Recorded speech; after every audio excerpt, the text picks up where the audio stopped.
Hey, what's up, everybody? True Boxing here. Thank you for coming back to Get Hit with the Truth. So today we're doing the What's Next on Leigh Wood, the now former WBA featherweight champion of the world, following a tough 7th-round knockout loss to Mauricio Lara in a fight that he was winning.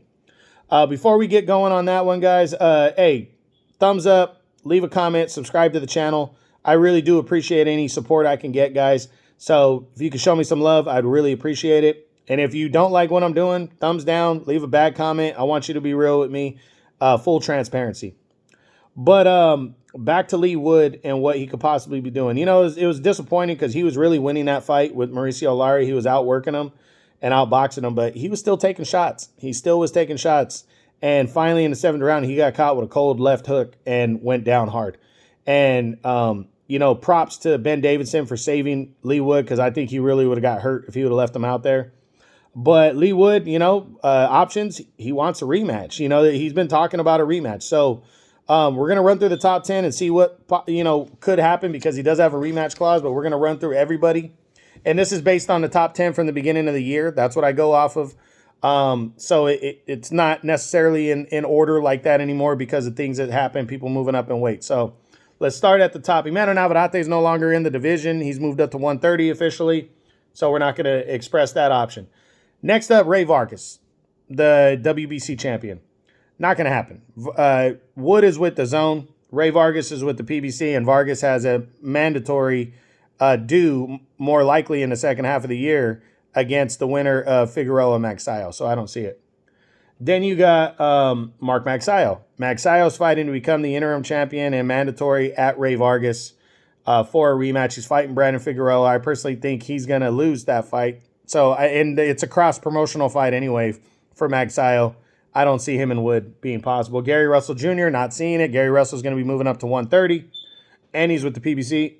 Brandon Figueroa, not seeing it. I think Figueroa is going to beat Magsayo this weekend to become the interim champ for the WBC and guarantee a mandatory showdown with Vargas later in the year.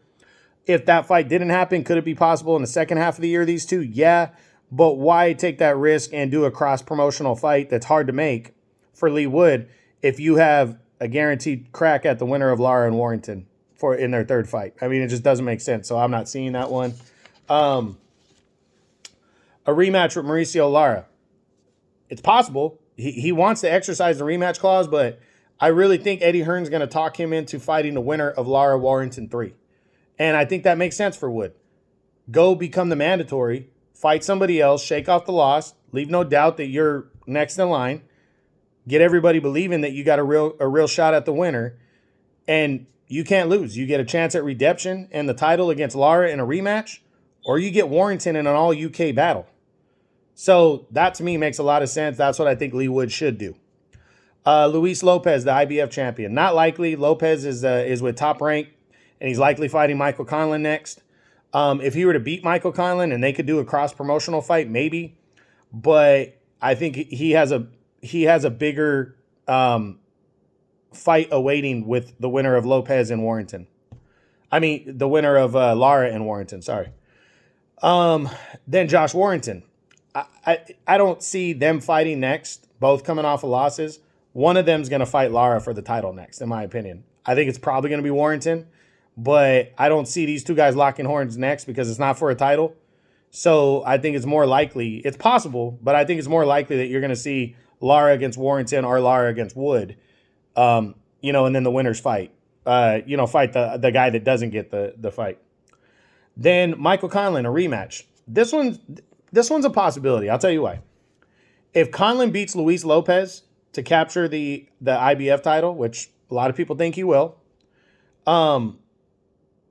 Conlan might want to shake off that loss to Leigh Wood and fight him in a rematch. And it's an all-UK battle. It gives Wood a crack at the title, at the IBF title. And if Wood were to win in an all-UK battle, he's looking at the winner of Lara and Warrington in a unification bout. That's even bigger. So I definitely think there's a chance that Conlan Wood 2 could happen in the second half of the year. A chance. I'm going to lean towards the less likely, but I do think there's a chance it could happen. And then Isaac Dogboe, I mean, I'm not seeing it. I think Dogboe is going to get destroyed against Robesai Ramirez when he fights for the WBO title in April, but you never know. So for Leigh Wood, what's the more likely option for him? I really believe he's going to wait. He'll probably get a mandatory fight. You know, they'll sign him up for a mandatory fight for the final eliminator in the second half of the year, or he'll just shake off some rust and assume that mandatory position, and then he'll fight the winner of Lara and Warrington 3. I do think there's a chance that he gets the rematch with Lara prior to that, but if he's smart, because Lara would be the favorite, and I think Leigh Wood is smart, he'll be patient.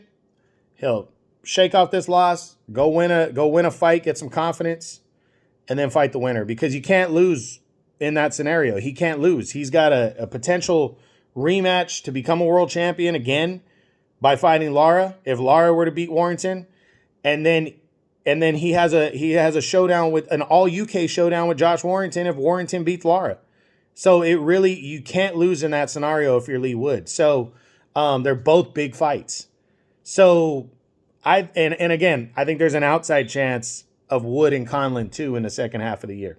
So we'll see what goes down, but that's what I got. That's my what's next on Leigh Wood, the former WBA featherweight champion of the world at 126 pounds. I hope you enjoyed the video. If you did, smash the like button, leave a comment, subscribe to the channel. I appreciate any and all support. This is True Boxing. You've been hit with the truth.